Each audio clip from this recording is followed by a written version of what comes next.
Samantala, alamin na natin ang magiging lagay ng panahon ngayong araw. Kasama natin si Amor La Rosa mula sa Pag-asa DOST. Amor, good morning. Good morning! Live mula sa Pag-asa Weather and Forecasting Center. Ito na po ang latest sa lagay ng ating panahon. Mga kababayan, wala na nga pong bagyo dito po sa loob ng ating Philippine Area of Responsibility matapos nga pong makalabas ng tuluyan ng ating PAR kahapon ng Bagyong Luis. Pero dahil nga po ito po ay nasa labasan ng ating PAR, ito po ay nagbabadya rin sa ating mga kababayan naman dyan po niya sa may bahagi po ng China. Minabuti na rin po natin na alamin ang update tungkol dito. Ayon po kay Pag-asa Weather Forecaster Hanan Kitlong, ayon po sa pinakahuling datos sila, ito po ay kumikilos pa rin. Yan po ay pa west-northwest at taglay po nito ang lakas ng hangin nga abot na ng 130 kilometers per hour at pagbugso nga abot naman ng 160 kilometers per hour. Dagdag po ni Mr. Kitlong, inaasahan po natin ang pag-landfall po nito ngayong umaga dyan po yan sa southern part ng China. Samantala ngayon naman po dito po sa loob ng ating area of responsibility, umiiral pa rin itong southwest monsoon o yung hanging habagat dahil nga po kahit po nakalabas na ng tuloy ng ating PAR ang Bagyong Luis, patuloy po nitong hinahatak itong nasabing wind system. Inaasahan po na ito ay partikular na makakaapekto dito po yan sa western section ng Luzon. Inaasahan po natin dito po sa may Zambales and Bataan area ang pagkakaroon po sa mga susunod na oras ng occasional rains o yung mga paminsan-minsang mga pag-ulan.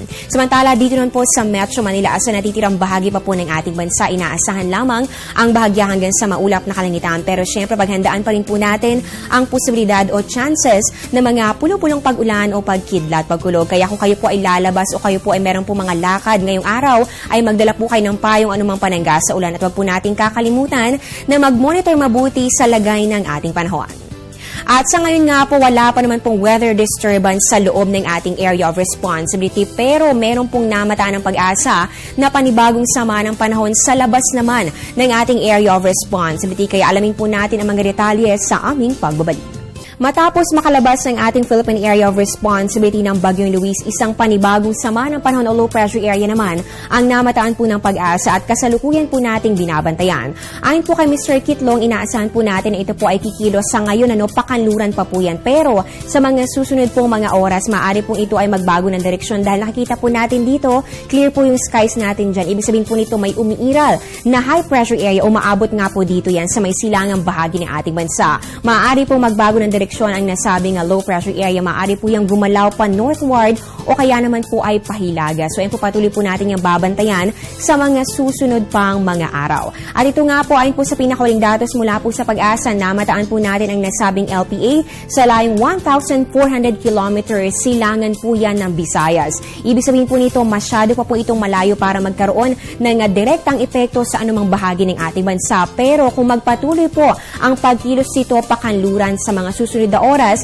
maaari po itong pumasok ng ating forma. Yan po ay bukas, araw po ng Miyerkules. Pero patuloy po nating babantayan ng mga pagbabago dahil nga po masyado pa po itong malayo, marami pang mga changes na maaari po mangyari dito. Kaya tutok lang po kayo sa aming programa sa tulong po yan ng Pag-asa.